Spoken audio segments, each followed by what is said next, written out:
How to transfer Instagram account from one phone to another.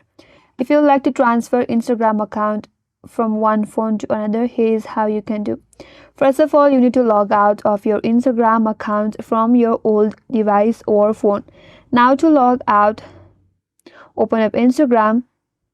Once you land in the home page, navigate to your profile icon from the bottom right corner.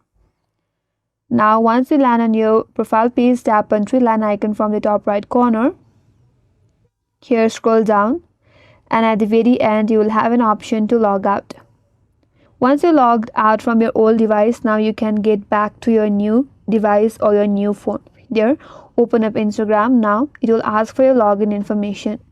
Now to transfer Instagram account from one phone to another, you must know all your login information, that is your username or your email account associated with your Instagram account and the password. If you don't know that, then you won't be able to transfer your Instagram account from one phone to another.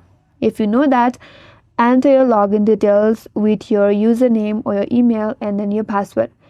After that, log into your account and then you'll be logged into your Instagram account on your new phone as well. So that's how you do it, and that's all for this video. Hope this video was helpful. If you're new to our channel, consider subscribing, and thanks for watching. Stay tuned for more videos.